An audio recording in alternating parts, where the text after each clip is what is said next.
Can you see my screen? Yes. Can you put your presentation in like a slideshow mode, Diaporama?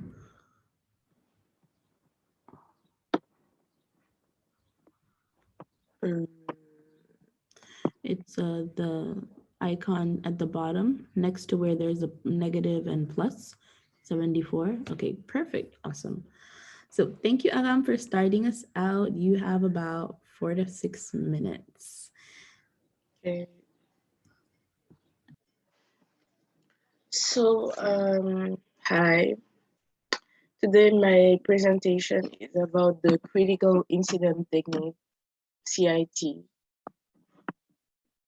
So basically, the critical incident technique is a research method which is basically about open-ended question, and it includes analyzing specific situation to understand the action and behavior around it.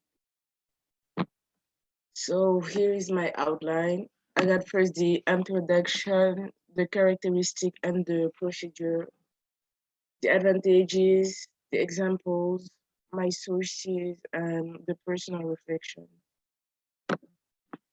So like I was saying earlier, critical incident method, also known as the critical incident technique, is considered as a systematic open-ended technique that involves analyzing specific situations to determine which communicative action or behavior would lead to the best possible outcome of a given situation. Critical incident method may be employed in a variety of ways, such as observation or recall through in-depth descriptive interview. So for the characteristic, we have four main characteristics. It should be specific, focus on observable behaviors on the job, describe the content in which the behavior occurred, and indicate the outcomes. So that method is mostly about understanding the outcome of a specific event by asking questions with limited answer options. It's not about general knowledge or asking for someone's opinion.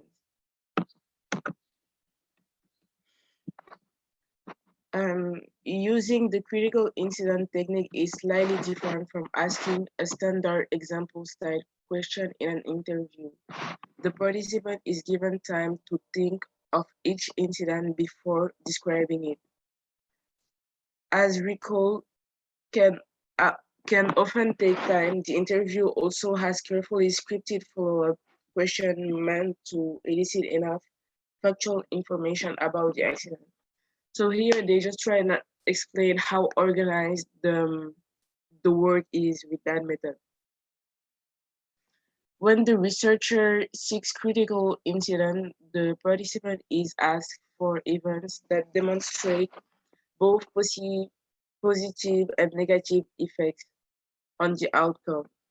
These questions are usually separate. However, in some cases, the researcher may ask for a positive or negative case at the same time and allow the participant to choose which accident to begin with.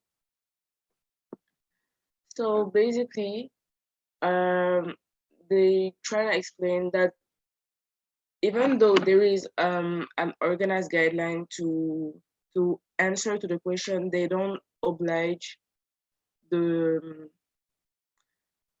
the person who's answering to start with a specific event.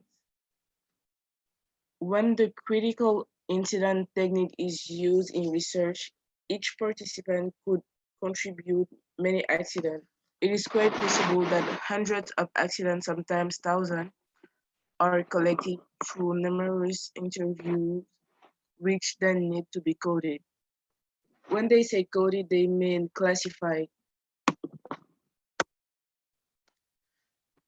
So for the procedure, we have first review accidents, collect facts, analyze data, determine outcomes, and evaluate the solution.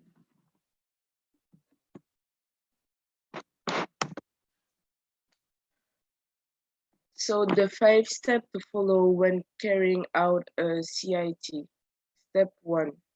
Define and validate the objectives of the activity of psychological construction to be observed and analyzed. Step 2. Establish a framework and focus points such as the type of situation to be observed, the experiences or circumstances relevant to the study, the effect of an experiment or situation on the objective, the mode of operation. So that's what I was saying earlier, the way the work will be organized. Step 3, collect the data, whether in a daily context, an observation, live, or through a narrative. In the latter case, the context of an interview must, of course, be supervised and monitored.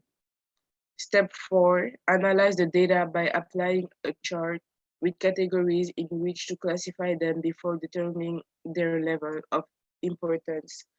That's what they meant by coding in the previous slide. Aram, you have a minute left. A minute left. Yes.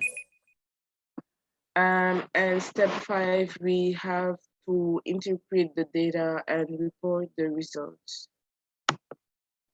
So for the advantages, we have quickly uncover system, capture incidents over a long time frame, capture information about where or uncommon incidents, emphasize on more important issues rather than less important issues, and the flexibility.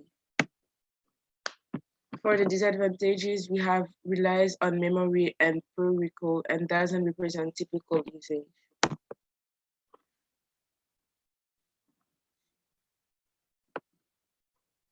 So we have here an example of CIT.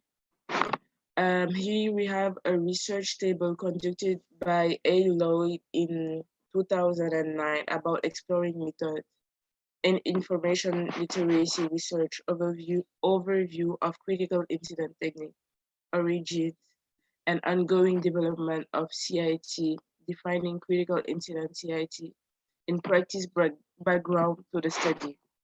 With the help of the following questions, the author tried to identify the origins, ongoing development, implementation, advantages and disadvantages of critical incident technique and its potential for information literacy research. So the two questions are, what are the key attributes of an effective um, EL educator, and what difficulties do studies encounter in using online information resources? Yeah, here is my sources. And for my personal reflection, personally, I think that every research method is specific to the needs of the user. The CIT is definitely a good research method in terms of social or historical research, even though the process might be more complex than we think. When we are using the CIT, we should ensure that we are clear on the kind of accident we want to study, prepare an interview script, and pilot it. But it would also be insufficient in terms of scientific research due to the lack of details and accuracy in the information. I'm done. Thank you, Aram. Can we get a virtual round of applause? There's a reaction button, so if you'll give a clap or some type of encouragement, we will be moving on to the next. So hopefully you can get some good feedback from Amina. And Amina, do you want me to load your presentation from my screen? Yes, please. Okay.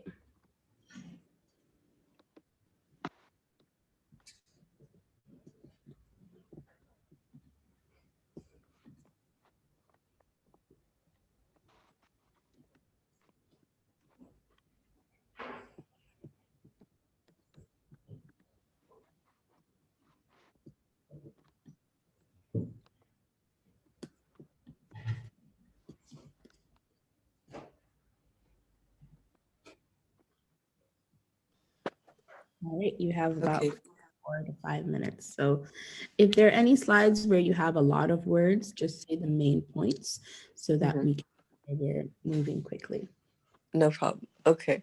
So, hi, my name is Amina, and I had the evaluation research type. Can you go to the next slide, please?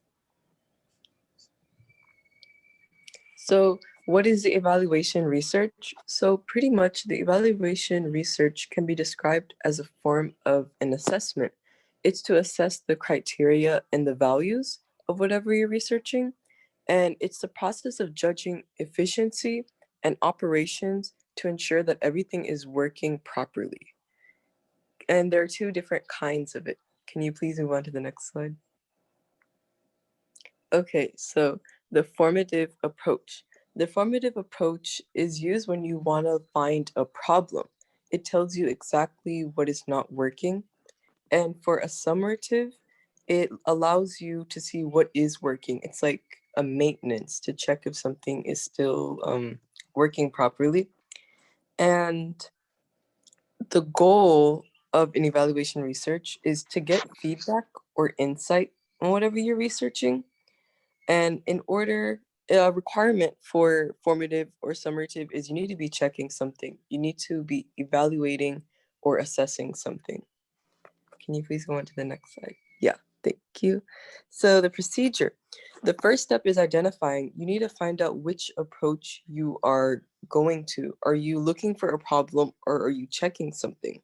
Then you must evaluate and gather all the information you collected for your evaluation, and then you have your results. But in case you are taking the formative approach, there may be a repeat because you may identify a problem and find a solution, but the solution doesn't work. So you have to go back to step one to find out what the actual problem is. Can you go to the next slide, please? Okay, advantages. So an advancement is it's an improvement. It allows you to always have the best quality or value. It raises awareness and lets you know if something is having problems or if something is going cellular. And analysis, it allows you to understand why there's an error or why things are doing this and not that. And it allows you to correct and be at standards. Next slide, please. Thank you. Limitations. It can be pretty time consuming, especially if you are taking the formative approach and you identified a problem and suggested a solution, and that's really not the problem that you thought it was. And it could be a little repetitive if you're going over the same steps again. It could be kind of expensive because you can invest in a solution and find out that this really wasn't what it needed to solve. And sometimes it could be a lack of data, like you do it and you realize you don't know what the problem really is. Next slide, please. Okay, an example.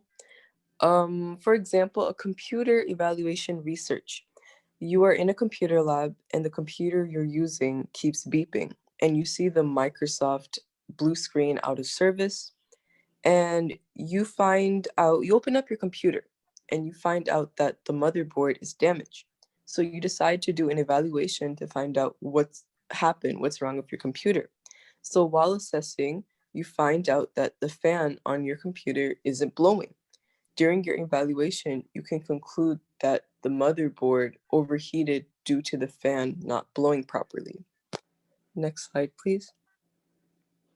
Oh, those are my sources. Next slide. Okay, my personal reflection. I believe that evaluation research is the most important type of research because it allows you to make sure that things are working and leads to identifying what's going on right away. And I put that it's not always straightforward because, as I said, sometimes you may have to like repeat or really get down to the core of the problem. And advancement allows you to better the quality and the value of what you're researching. I finished. That's my slides. All right, thank you so much, Amina. I'm gonna stop sharing the screen. So I hope you can get some good feedback from Aram. Let's show encouragement to Amina. Very good job. Also, really good job on staying within the time frame. So thank you, everyone. If you've just joined us, we are asking people to partner up. I believe we have 3 students who might not have a partner. I noted here Aram and Amina, Sali, Khadija, and Maribiti, Lena and Binta. But Jabu, did you have a partner? Maybe I didn't see it written. If not, then I would ask Sali, Khadija, and Maribiti to break up. Break up and join with someone so that it would be 2 and 2 and 2. And then we have David and Hermes who have joined also. Okay, it's Kiara and Jabu. I'm sorry. You did mention that earlier. Okay. So David and Hermes, you have recently joined. What I'm asking students to do is to partner up for feedback. So really pay attention when your partner is presenting, and then you will write a short paragraph with some feedback. I'll send you a prompt that you can use to give feedback to your partner, and you'll have to submit it to both them and me. So then I'll know that you did the feedback. Okay, so I think next up we have Sally. Sally, do you want me to share my screen, or can you share yours? Do we have to still break up? I don't think so, because everybody would have a partner. Okay. Yes, thank you though. So do you want me to share my screen, or are you able to share yours? I'm trying to share my.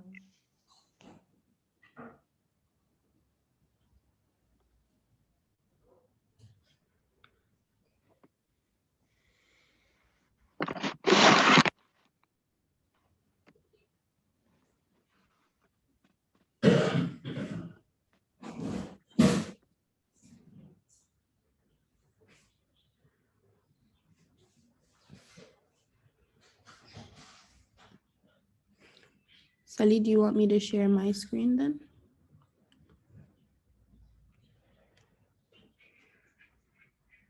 Yeah, it takes time. Okay, give me 1 second.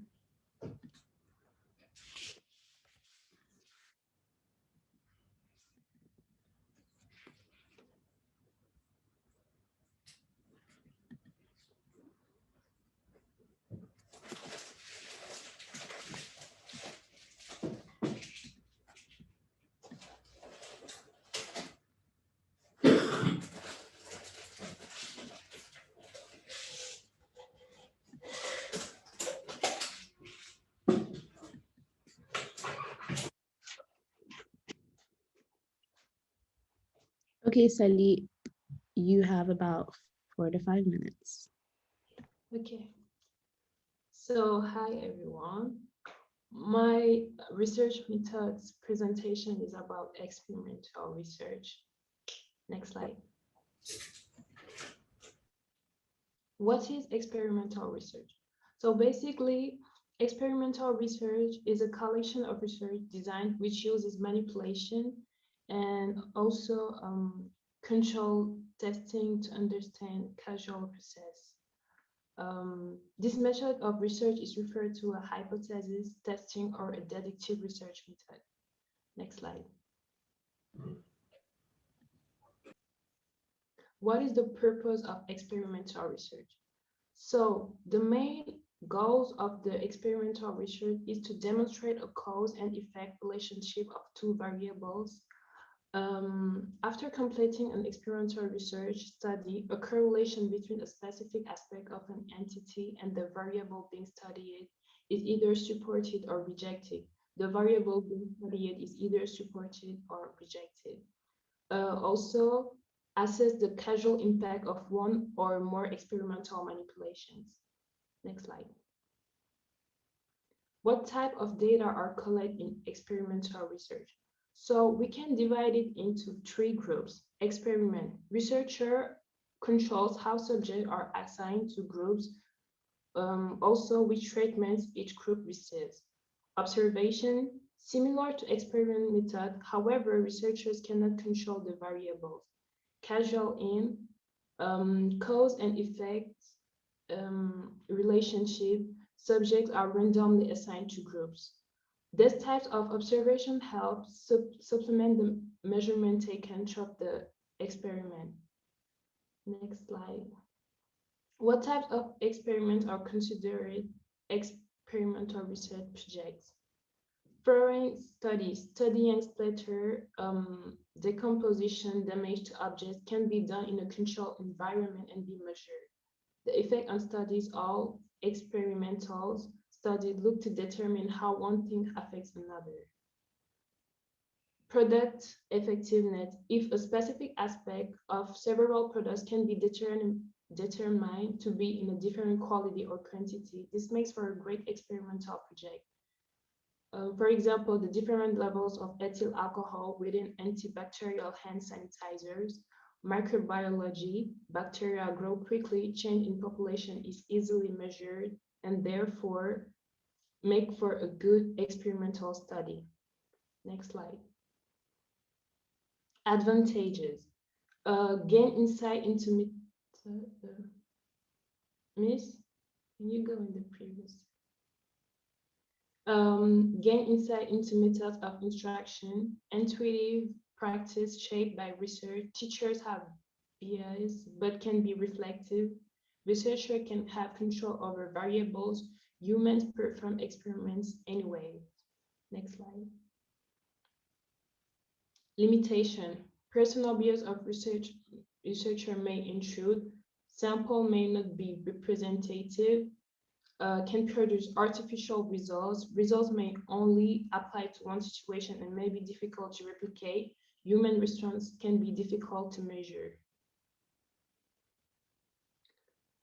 Personal reflection. I think experimental methodology provides a net benefit for criminology. A key advantage of experimental design is internal validity, the ability to reach a conclusion like X causes Y. It's the method of research scientists identify themselves the most. It is important when you want to show something that is confusing in order to develop the thing in a concrete way. Also, it's very useful for drawing conclusions regarding intervention treatments, establishing whether or not one more factor causes a change in the outcome. Also, I think it's very important because it's basic, straightforward, and efficient. Next slide. I think it's all.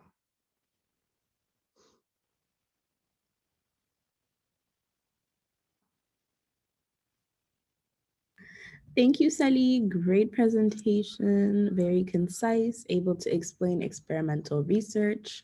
So let's get some encouragement, virtual rounds of applauses for Sally. We will follow up with Khadija. Khadija, would you like to present from your screen or my screen? You can share yours if you want. Your screen. Okay, so just give me a second. Welcome to Michelle and Sidi. I've partnered you up for feedback, so pay close attention to your partner's presentation. You'll get a prompt after class, and you'll have to write up a paragraph with feedback for your partner that you will also be submitting to me. So, Khadija. Okay, thank you. Yes, ma'am. All right.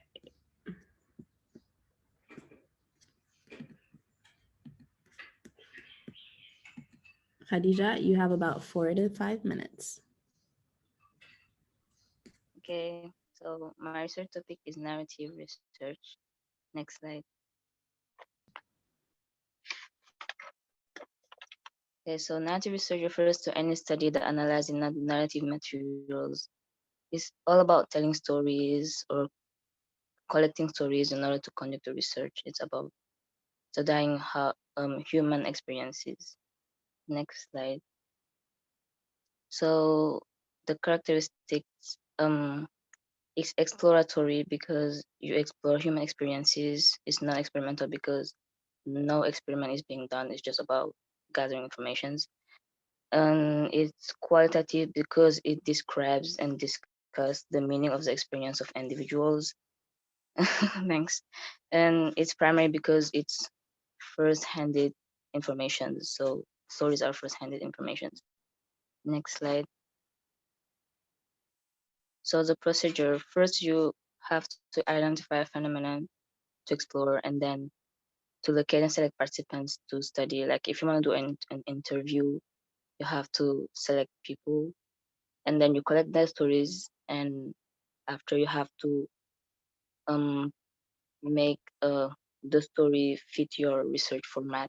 So if you have to like put them into quotations or modify them, or yeah, and then you gotta ask the person if they're okay with what you've done with their story, and if everything is all right, then you can do your research paper.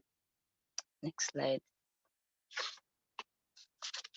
So the advantages, the first advantage is like it allows a researcher to examine how the different components of a person context, like how morals, values, and beliefs shaped or influence someone's story, and like to examine how like someone's story is subjective compared to another one. And the second point is about expanding your knowledge, because both the participant and the researcher can gain knowledge because it's an exchange of information. Yeah. Next slide. Limitations. It's difficult to quantitatively assess in an objective manner because collecting stories of human experience is like subjective. Like someone's experience, someone's story is objective. So like put it into something objectives can be hard.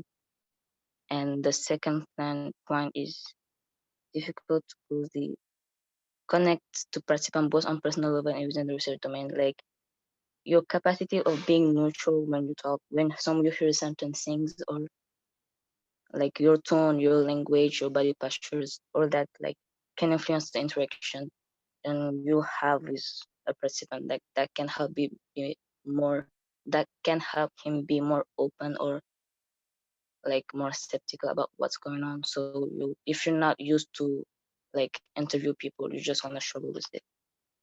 And I forgot to put those. It's very expensive and it takes a lot of time. So yeah. Next slide. Some examples of narrative research methods are oral history. Oral history is basically telling stories about events earlier in their life, like some past events. You tell story about a past event. And life histories is basically you document their life over a period of time. It's like an amount of time you just document your life. Sure. And next slide. Next slide. Okay. So my personal reflection is a research paper like can have subjective information, because I didn't know that. I thought that it was all about being objective, all about, yeah.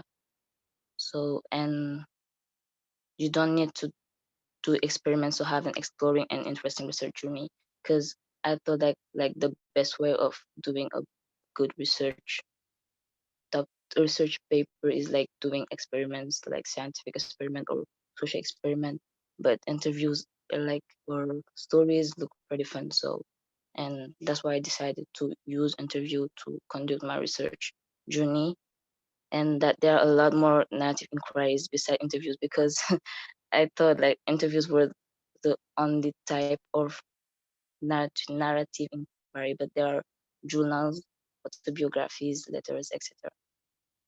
So yeah, I'm done. Thank you, Khadija, for a great presentation. I loved your reflections, very insightful. And yes, research doesn't always have to be experimental, or good research doesn't have to be experimental, and it can very much be based on subjective data collection. So we're moving on to Marie-Biti. Among the three of you, please decide who's giving feedback to who, so that when you're submitting it to me, I'll know how to go about that. So Marie-Biti, would you like for me to share the slides from my computer, or would you like to share them from yours? Could you please share, please?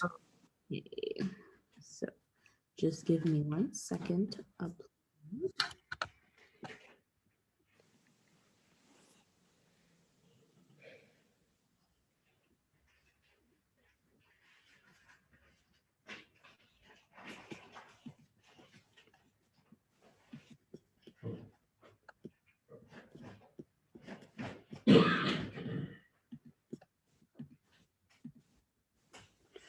Hello, Atu. So we are joining for the presentations, and right now you will be scheduled to go after everyone else so far. Okay, so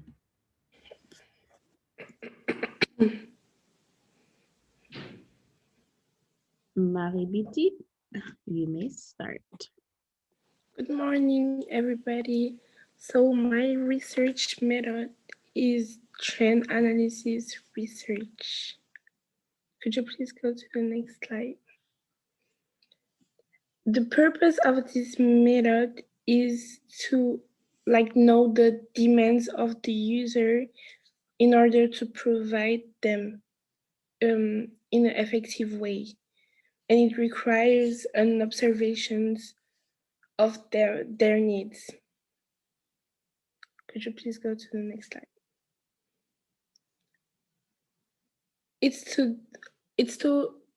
The purpose of this is to determine how a trend would develop over time. The approach of this method is exploratory, which means that it's more like, that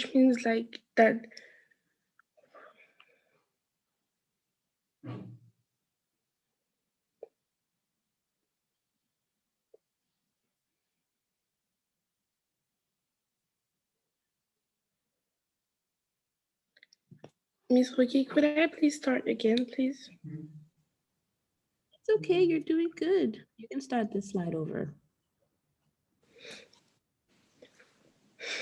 The purpose of this method is to determine how a trend would develop over time.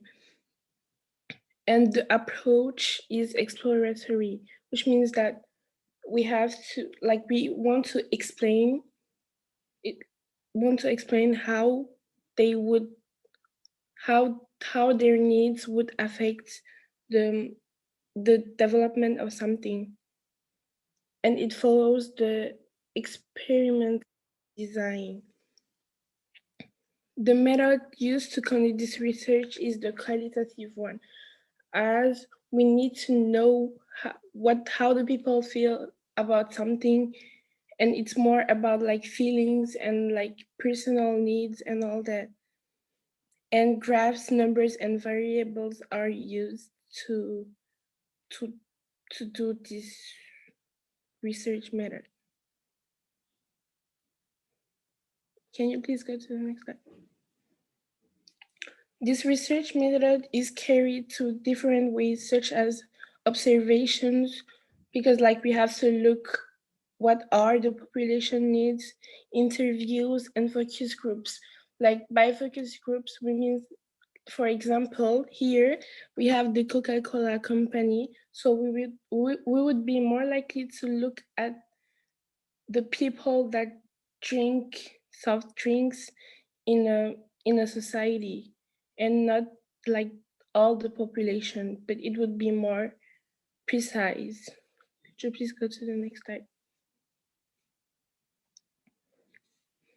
The advantages of this is that we have a lot of information available online in order to apply the results to a variety of situations. Let's say that we want to do this analysis on a specific country.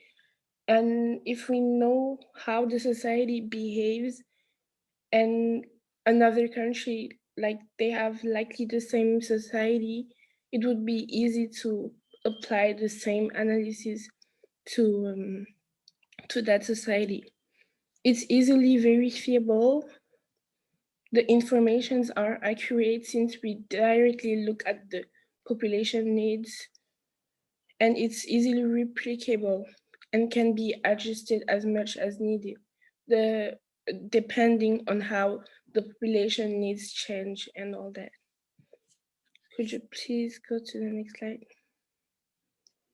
The disadvantages are distortions.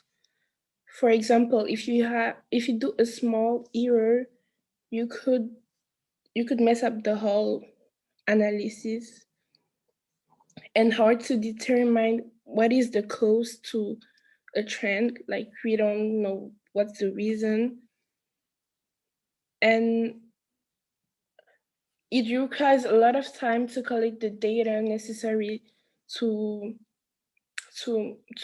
do this research, since we really have to ask to the population like how they feel about something, and you can do a lot of errors.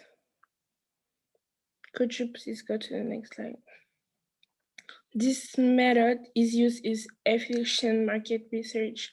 So like, as I showed previously, for example, the Coca-Cola company or any company needs to do this research method to know how would their projects would be sold and all that. Could you please go to the next slide? I forgot the reflections slide, but I know that I won't do this research since my topic is like about feminism, and it's more about how the people feel about feminism. And I know I don't need to look at their needs to explain why feminism is hated and all that. So I like this research method, but I think it would be more effective for someone who wants to explore something or understand something. I'm done. Thank you, Marie-Biti. That's also a very good reflection. So I invite everyone to, when you're looking at these presentations, also to consider which one of these methods might apply to the research that you want to do. And they might not all apply, but at least you're now way more aware of the different methods that exist, some of their advantages, disadvantages, and how you can incorporate them. Maybe there's a method that you learned about today that's really interesting to you. You might want to use that for your research. So there are ways that you can tweak it a little bit if it applies basically what you're trying to look at. All right. So next up we have Lena, and then Lena, would you like for me to share my presentation, the presentation from my school, or yours? And we have mine. Oh, sorry. Okay, so we have a birthday girl. Happy birthday to Atu.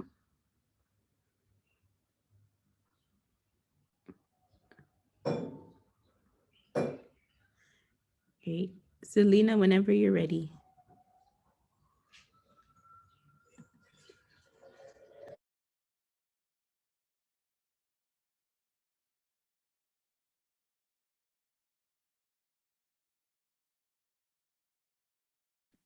Okay, hi. I did my presentation on correlational research.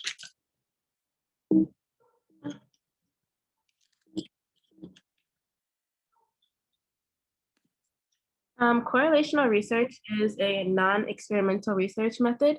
So essentially, you're trying to see how a change in one variable affects a change in the other.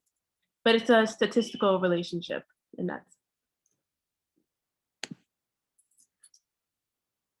So for the approach, you're going to use it when you're looking for like a casual statistical relationship, and you're only looking to see if the variable have something in common. That's all you're looking for. You're not trying to do any type of experiment.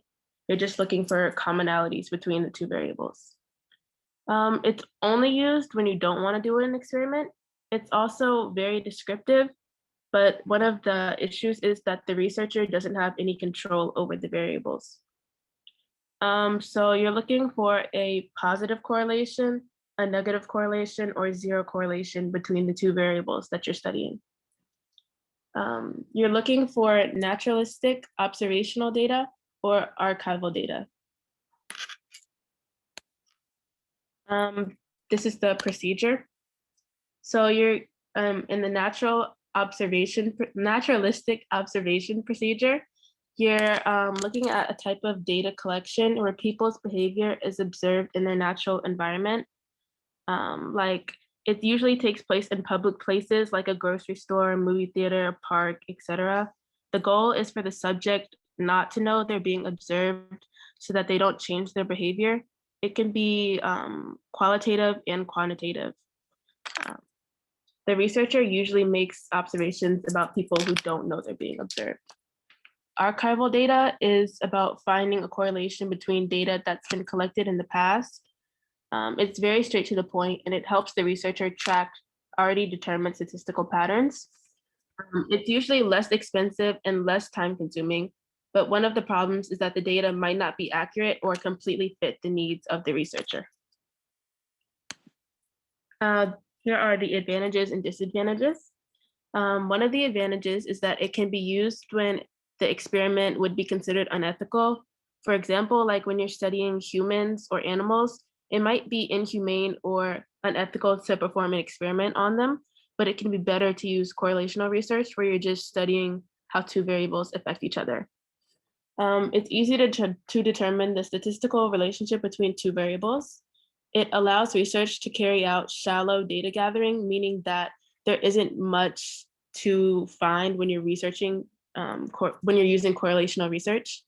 Lastly, it's less expensive and less time consuming. Some of the limitations are that it can't be used to establish a relationship between two variables. It doesn't show cause and effect. The information received is limited. The relationship found doesn't quite equate to causation, meaning like just because you find correlation between the two, that might not cause something else between the two variables. The researcher has no control over the variables also. Here's an example of correlational research. For example, someone can do research on how high income or like the wealth that someone has affects relocation. That is that the more people earn, the more likely they are not to relocate or to relocate. Here's my bibliography. And here are my takeaways. Correlational research only shows the statistical relationship between two variables. It is a non-experimental method where you compare variables and sometimes use past data. And lastly, you can think about it as researching the common traits between two things, comparing and contrasting the two variables. And that's it. Thank you, Lena. Great presentation. Again, really concise, straight to the point. Not too many students have done correlation research, but there is an example of a correlation paper written by a student, Yasin, who did it in the first year of AP Research. And that's also available in the Google Classroom. I've added a lot of different papers. All the papers who are there have scored 3 or 4, so you'll get a range of quality, and you'll be able to see what other SAB students have done. So Yasin looked at a correlation between the school environment and academic performance. So if you're interested in correlation research, I advise you to read her paper, or at least to go through it. Thank you, Lena. So I hope you get good feedback from Binta. Binta, you're up next. Do you want me to transfer my computer or yours? Mine. Okay, great. You have the floor.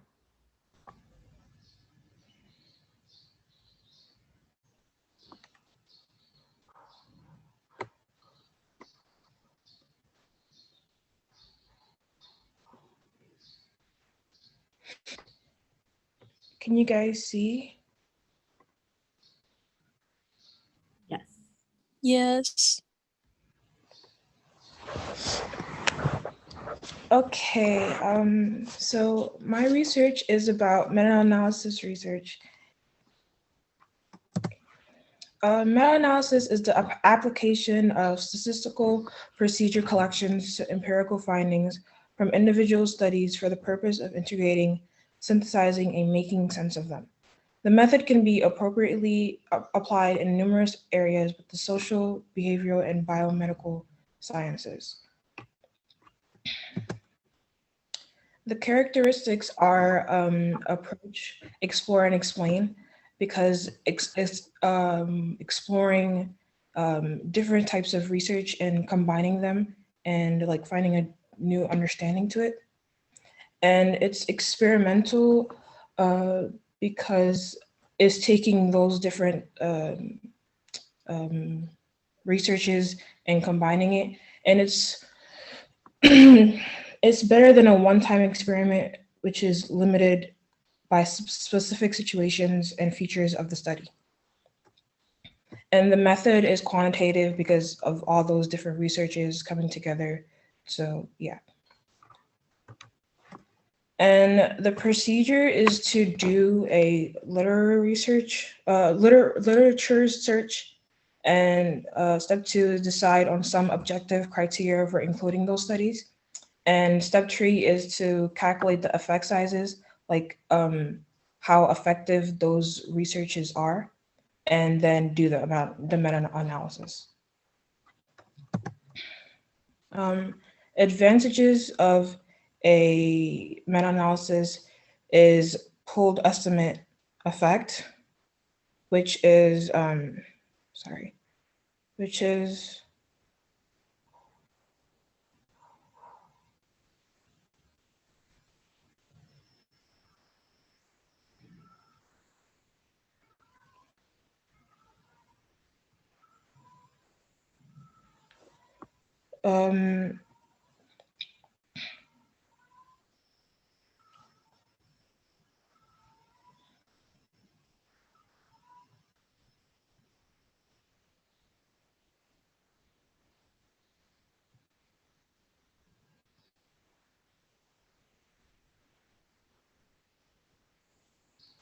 So if you're stuck, it's okay. You can move on to the next slide.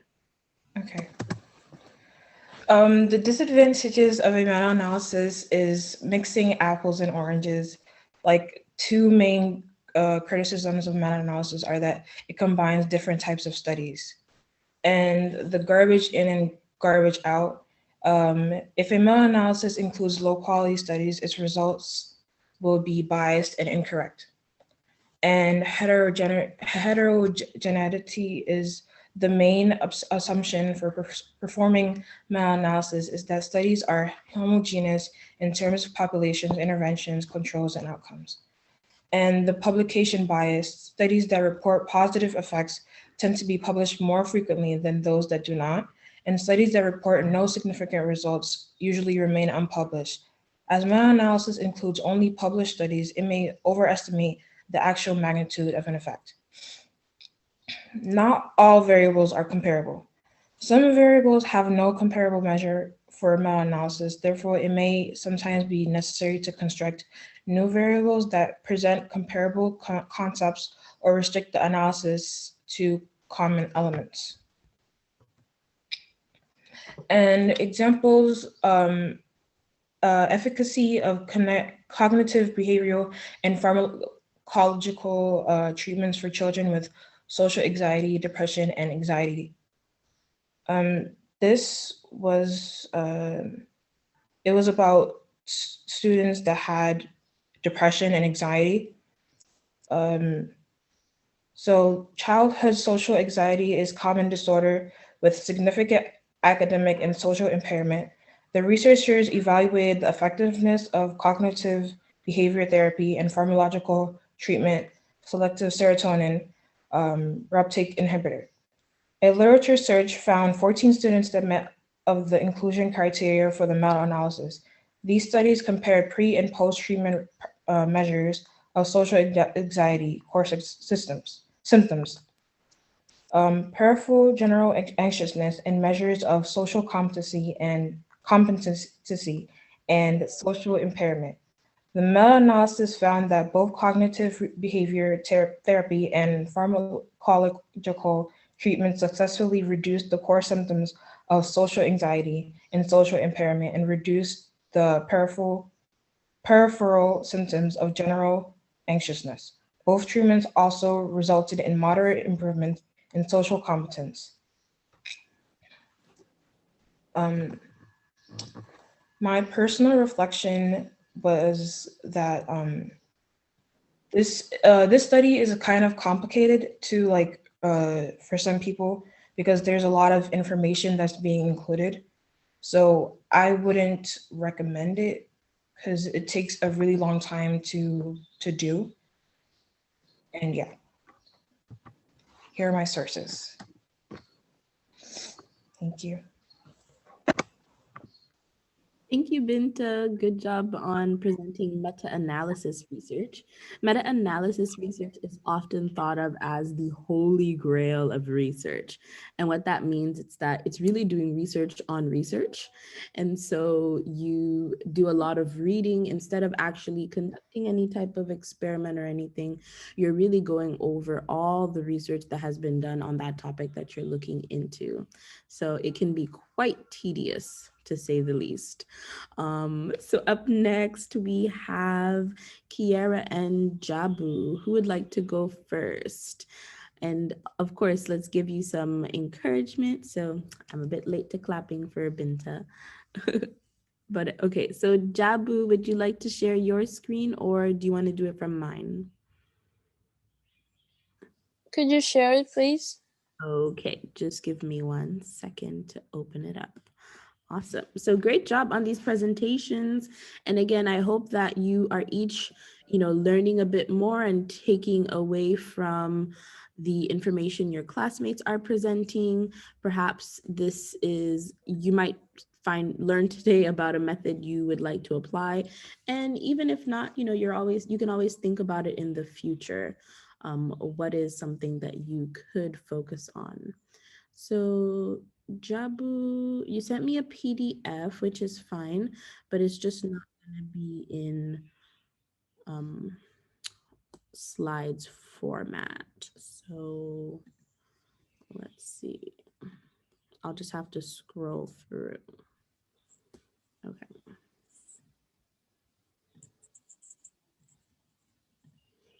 All right, Jabu, you have 4 to 5 minutes. Okay. Hi, my name is Jabu. My research type is Delphi research. Can you go to the next one, please? Sorry, just a second.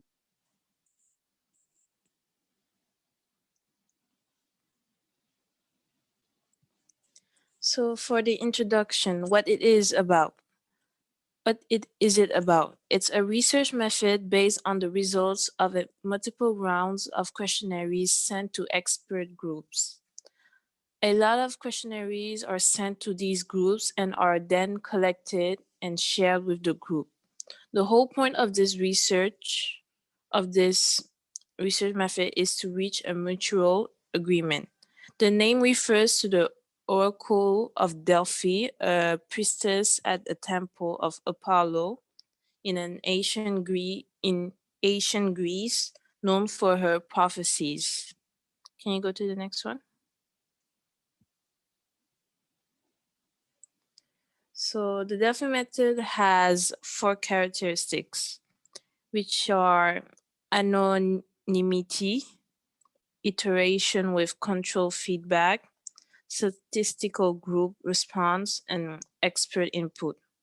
So in general, this characteristic is always, as I said, reaching a mutual agreement, always asking for the opinion of multiple people. So for the procedure, I'll be dividing it in 5 steps. So in first, At first, a group of experts are selected based on the topic. Then a questionnaire is sent to each of them with instructions for commenting on the matter based on their experience or personal opinion. In third place, the questionnaire are returned to the coordinator who will review all the comments and put them together. At fourth, a copy is sent to each of the members to comment further. And finally, the coordinator decides whether another round is needed or it is ready to be published.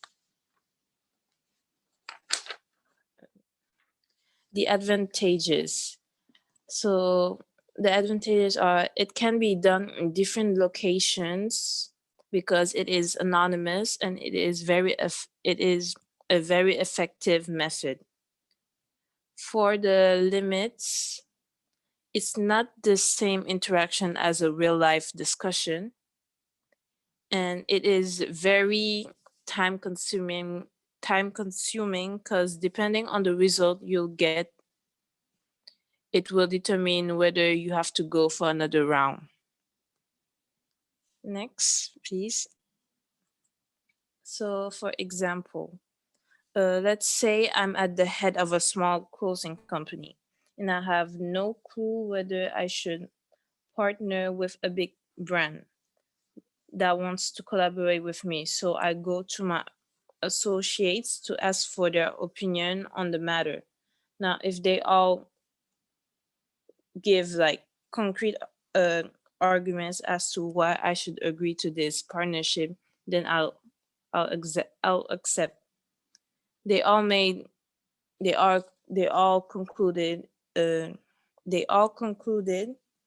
that it was a great opportunity to collaborate with the big brand. So I will collaborate with the big brand. Next one.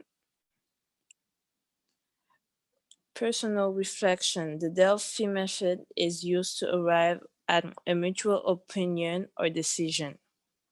The experts are able to change their responses purely based on the general group response. So if when they all receive the results from each other and see what the other one concluded, if they say that, oh, maybe he's right, they are able to change their response. The final result from the research is fully based on the group's responses and thoughts. Two heads are better than one, meaning that it's better to have two. I don't know how to explain.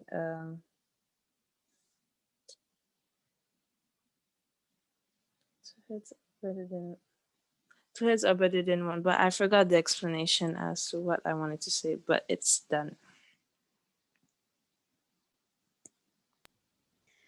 Thank you, Jabu. Great presentation on Delphi. As you all can see, there is a great diversity in the different research methods. So from evaluation to meta-analysis to Delphi, there are ways that you can craft a story. There are ways that you can collect data and analyze it to be able to conduct your research. So research can be really exciting if you find the method that you enjoy, and if you also find a topic that you enjoy that goes along with it. So thank you, Jabu, again. Next up, we have Kiera, but let's not forget to give some encouragement to Jabu for a good presentation. And Kiera, would you like for me to share the slides from my screen or from yours? Can I start from my screen? Yes, you can. And I have a question. Nefatu said that her internet isn't working, so like it keeps kicking her out. Yes, I noticed that she keeps getting kicked in and out, so we will just continue along. After Kiera, we have Hermes and David. You can decide who wants to go first. But Kiera, the floor is yours. You have. Can you guys see my screen? Yes. Okay. So I did historical research. And what is historical research? It's a use of historical data to answer questions. It's also known as historiography. And historiography is the study of the discipline of history and its methods or principles. The approach, design, method, and type of data. When a person is conducting a historical research, they use primary sources, which could include diaries, letters, and oral interviews, and secondary sources, articles, school textbooks, and biographies. To make sure that the research you have conducted is carried out, you need to identify the historical event you want to research, locate the sources that you're going to include, and when gathering your sources, make sure that they are accurate and reliable. The advantages of historical research are it's the only research method that studies with evidence of the past.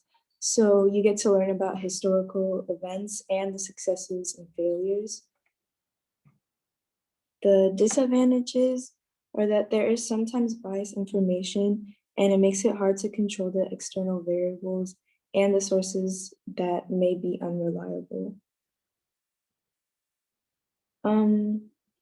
As an example, I used a student writing an essay about World War II.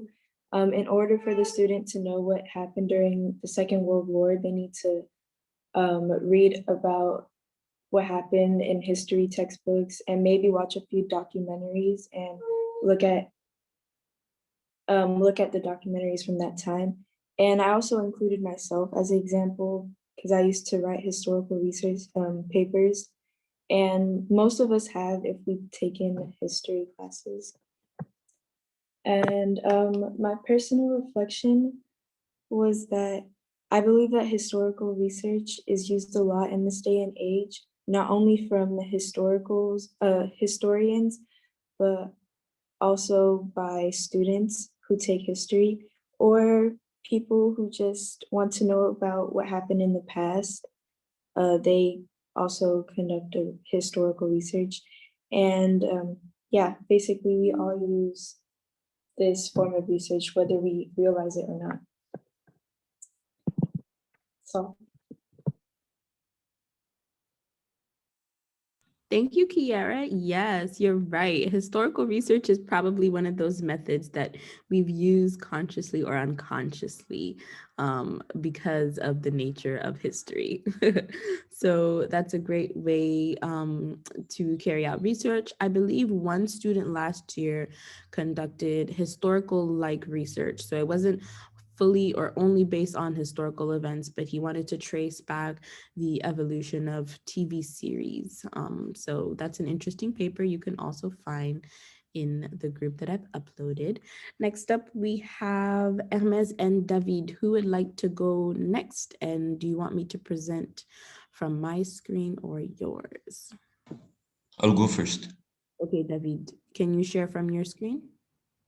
No, can you share it, please? Okay. I sent you two Google Slides, so can you share the first one? Okay, just a second. I'm gonna open it up.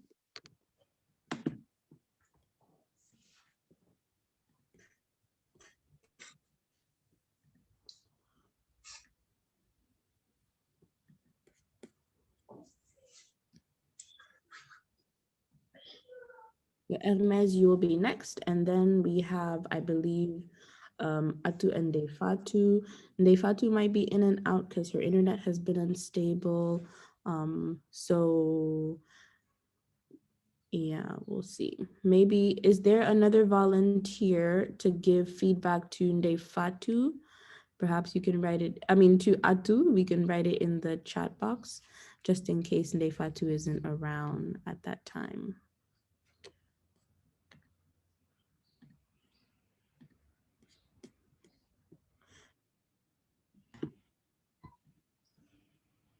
All right, David, the floor is yours.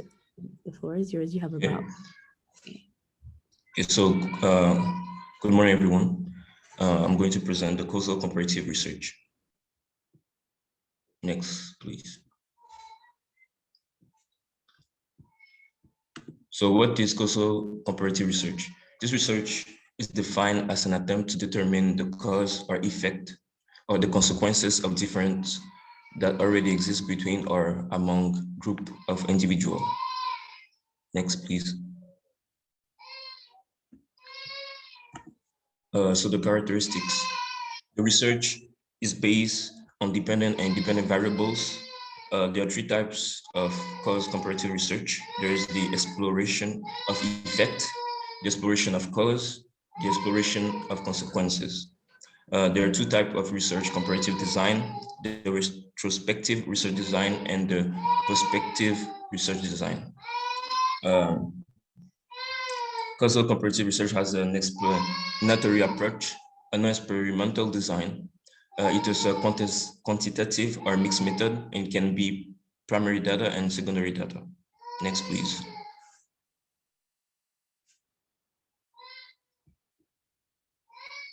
Next, please.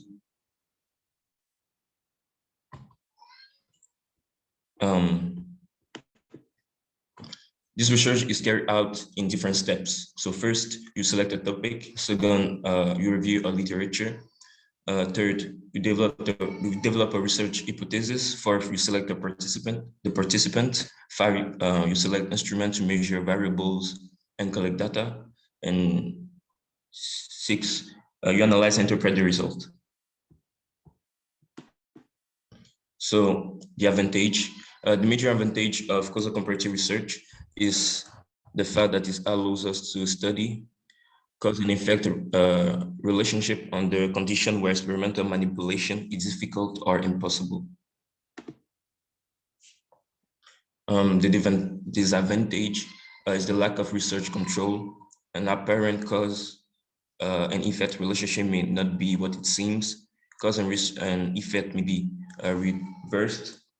And external third factor may be actually be responsible for both hypothesized case and hypothesized effect.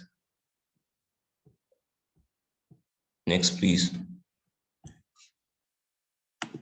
Example of cause and comparative research. An example of this research is a researcher measured the mathematical reasoning of young student who had enrolled in school, the Montessori school, and compared the score with a group of similar children who had not been to Montessori school. Next, please. So these are my sources. And what I've learned is that it's a really effective way to doing research when we want to compare things and when we want to see the element responsible of the difference in a comparison. I'm done.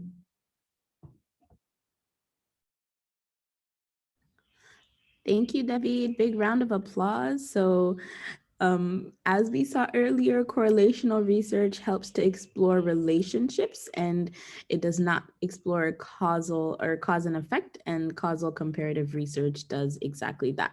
So I'm sure somewhere out there are people who combine both correlational and causal comparative research together.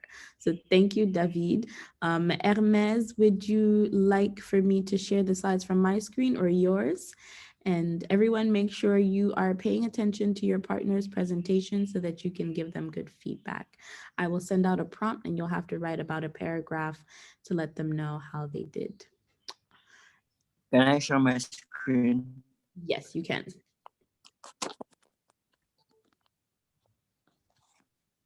So my research is about need assessment. What is need assessment? Need assessment are studies conducted to gather information about the need of, yeah. We can't see your screen. Did you look at the share screen option? Yeah.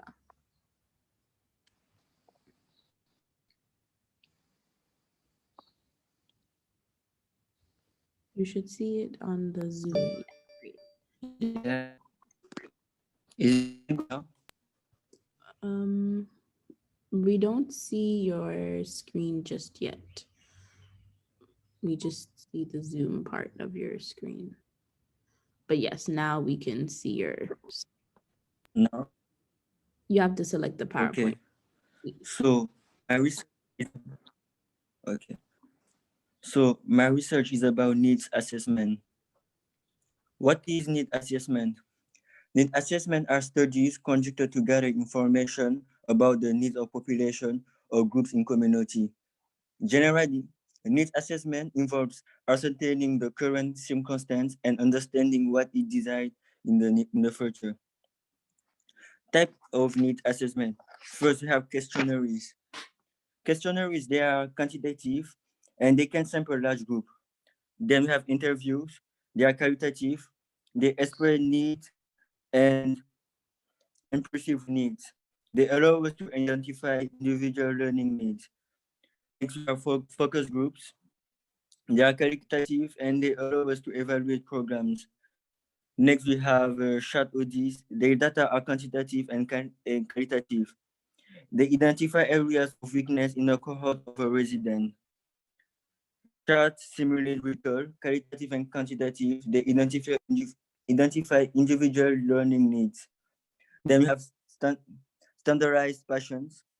They identify they identify learning needs and attitude, and they are qualitative and quantitative.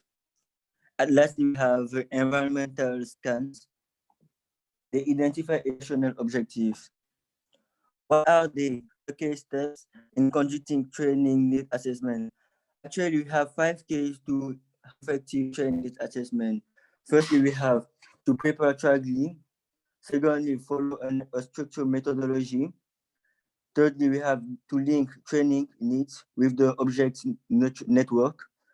Fourthly, we have to prioritize the identified training needs and group them into training categories. And lastly, we have to collate the result getter. Advantage and disadvantage of needs assessment. General advantage of the need assessment: generate data relevant to work environment, minimize interruption of works. Inexpensive, can collect data for a large number of person data, early summarize. A disadvantage we have, for interviews, we have the time-consuming difficulties for analyzing and is need the skills of the interviewers. For focus groups, have the stature or position difference may affect the research. How the research is method is based complex association made up of a wide variety of people, departments, and objectives. Since so many factors are often present in any given situation, it's not easy to know what exactly may be keeping the company from reaching its desired goals. Need assessment removes this uncertainty by exploring the company's specific needs and the action it can attain them. When organization leaders understand the company's strengths and weakness, they can more easily create clear and defined goals. A need assessment takes into consideration the smallest and largest of level within a business, from the micro to the macro level, to determine a plan of action to elevate the business. Personal reflection. I have learned that this research method includes critical incidents, technical gaps, analysis, objective knowledge and skills test, observation, revalidation, self-assessment, video assessment, and peer reviews. Such methods are often used to identify group needs. I'm done. Thank you, Hermes. Great job on needs assessment. Funny enough, this is actually a research method that I used when I was doing my master's thesis. So I conducted needs assessment research for an organization called Ashoka, and they wanted to develop a youth social entrepreneurship program. So I conducted interviews and focus groups. And if you ever want to read that paper, I'll be happy to share it with you all. But yes, needs assessment is it can be really fun and exciting as well. So thank you, Hermes. Round of applause, encouragement. Next up, we have Atu and Ndefatu. Atu, would you like to go first, or Ndefatu? She is no longer with us, unfortunately. Not in either kind of way, but just no longer in the class right now. So Atu, would you present? And Yes. we get a volunteer to give Atu feedback. So unfortunately, you might, whoever the volunteer is might be giving feedback to 2 people.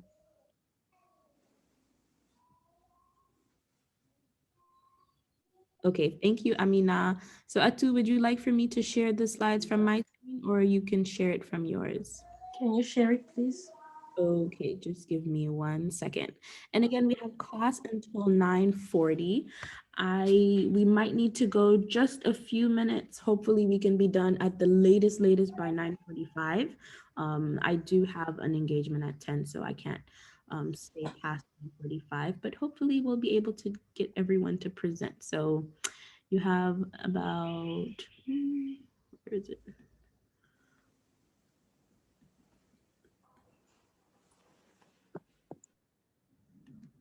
All right. So let's try to keep it in that 4 to 5 range. You guys have been really good about that. Add to the floor. is yours. So I'm going to present the descriptive research. Can you go to the next slide, please? My summary will be introduction, then characteristics, procedure, advantages, limitation, examples, source, and personal reflections. Introduction. Descriptive research is designated as a research method that shows the trait of a phenomenon. This methodology concentrates more on the content of the research topic rather than the explanation. Descriptive research methods mainly point to illustrating the nature of demographic breakdown rather than focusing on why a certain phenomenon occurs. In other words, it describes the subject of the research but does not cover the why it happened. It is often referred to as an observational research method because the data aren't influenced by incapacities. It's quantitative research because its main goal is to collect information that will be analyzed later on to have a better understanding of the studied population. Also, in descriptive research, the data cannot be modified by the investigator because they don't suffer from any modification. They usually give birth to another research question that will require more in-depth inquiries. Descriptive research is conducted variously. It can be through survey, observation, or case studies. We can use tables, graphs, and many other supports. The data that are gathered are then compared. The study is quantitative but can sometimes be qualitative too. Its main focus is data collection. The information is easily collected because of the various methods of this research: case study method, observational method, and survey method. Due to this diversity in sources, we can understand the topic from different perspectives.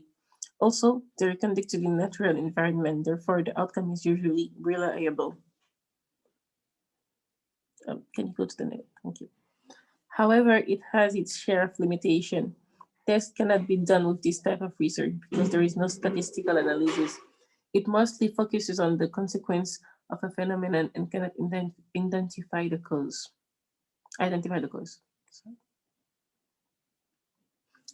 So I took this example from a site. A specialty food group launching a new range of barbecue rubs would like to understand what flavor of rubs are favored by different people. To understand the preferred flavor palette, they conduct this type of research, study using various methods like observational method in supermarket, by also surveying while collecting in-depth demographic information offers insight about the preference of different markets. This can also help tailor make the brand and spread to various preferred meeting that demographic. Conducting this type of research helped the organization tweak their business model and amplify marketing in core market. So after that, I put the link from where I took the example that help us understand better how to conduct this type of research. In this example, the studied population is the consumer and they use the observational and survey method to have accurate feedback. This study is often conducted by industries and markets to obtain better profits.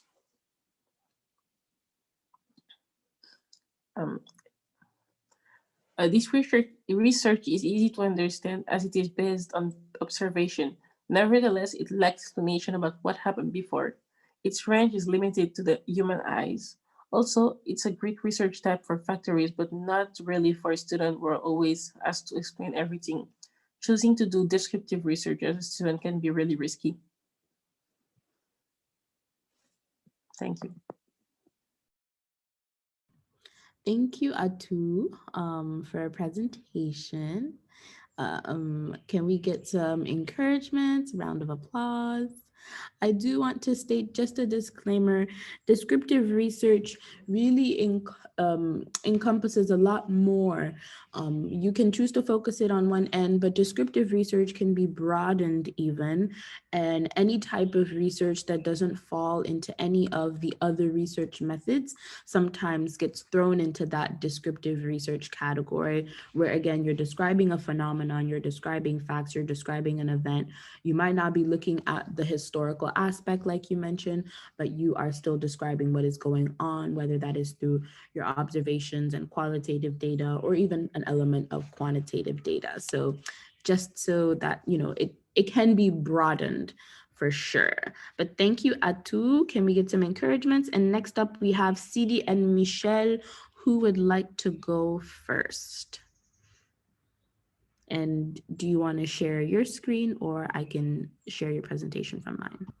Okay. You can share your screen, please. Okay. Give me a second.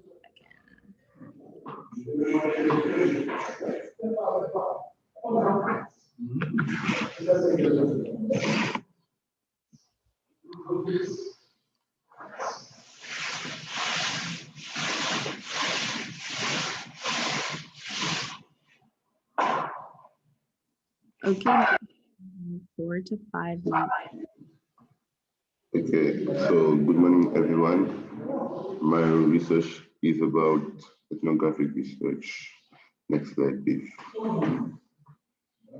So ethnographic research is a qualitative research that studies culture, everything about value, belief, behavior, or language of a group within a society. Next slide, please. So it is mostly based on observation and description of the subjects of the group. So you have to observe a lot to understand and ask questions. And the research is a kind of long because it can take time to understand the picture. So next slide, please.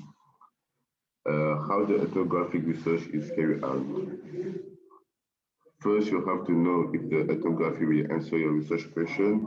You need to find a specific group to focus your research on. You must be part of the group you study, so you have to be in the field. To collect data, interview is a good way.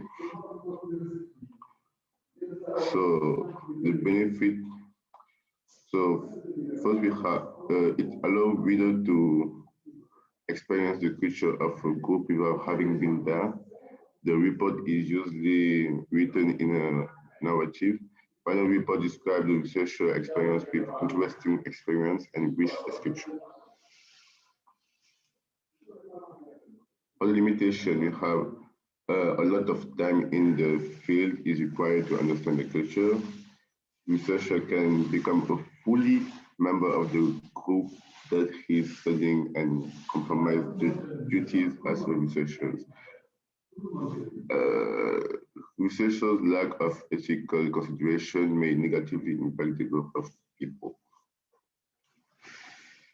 For example, so we have ethnographic research can be used to learn more about how to eat in a certain culture, or even clothing custom. And so in the case of business ethnography, we can use this type of research to know more about an audience, so we can ask questions like, what do you enjoy about this product or service? Why do you use this product? What specific needs does the product meet for you? And etc. So next slide. Next. So my personal reflection. I think ethnographic research is a research process that involves the interference of the group. I did a mistake there. This group, in order to be able to feel, experience the culture or the way of thinking of this group, to finally tell what we experienced during the research. And I'm done. Thank you, Michelle. So good encouragement round of applause. Ethnographic research is really exciting. And if you're interested in different cultures around the world, anthropology, which is in general the study of cultures, uses ethnographic research. So yes, thank you, Michelle.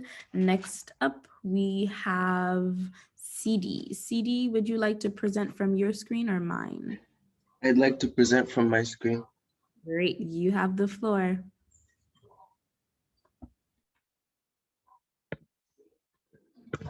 Okay. So the research method that I took was the phenomenology. So first of all, what is a phenomenology? A phenomenology is the study of the human consciousness, but rather from an objective standpoint, it's from more of a emotional or subjective point of view. It was first defined by Edmund Husserl, and it was meant to better understand the human experiences and to have a better understanding of why we do what we do. So what are the characteristics of phenomenology? So the research approach is a explanatory approach. So rather than trying to find new trends, they try to gain a deeper understanding of trends that are already known about. So again, a descriptive design and a non-experimental research method. And the data required for this kind of research is qualitative data. So the data, rather than being about numbers, is about experiences of people. So how are phenomenologies carried out? So first of all, phenomenological researchers take into account a group of people and documents their experiences, especially when related to a specific topic, to gain a profound understanding of the issue. So what are the advantages of phenomenology? So they give more detailed data so we can know exactly why data has turned out as it is. Since they don't adhere to standard principles of research, they're less constrictive, which means that the people who do phenomenological research have more liberty with how they can structure their research, and phenomenologies are a reliable way to understand trends in small groups. So if there's a trend in a small group, rather than, for example, an entire country, it's easier to understand how or why the trend is occurring. But there are also disadvantages, which, for example, are the fact that the sample size is very small. So there may be a lot of fluctuation in different experiences. It can be hard to keep track of individual subjects. And since the data is about experiences, it is difficult to analyze in a simple way, which basically comes down to the fact that the data is much more detailed and you can't spot simple trends by looking at a graph or something. So an example of a phenomenological study was in 2015. It was carried out by Alicia Hall, Weiwen Chai, and Julie Albrecht about teachers in nutritional education. So the study consisted of a system of interviews wherein they interviewed the teachers about whether or not they were properly funded and whether they felt that enough importance was placed on the course they were teaching. So what I learned personally from studying phenomenologies is that trends, albeit not all of them, can be studied with qualitative data, which I assume that trends could only be mostly observed with quantitative data. In some situations, small data pools can be beneficial because it would always be better to look at these kinds of data, and research can be pertinent without the use of experiments because, again, in my mind, I always assumed that to get good data and to learn your subject well, you had to conduct experiments as opposed to case studies of certain people. And here are my sources.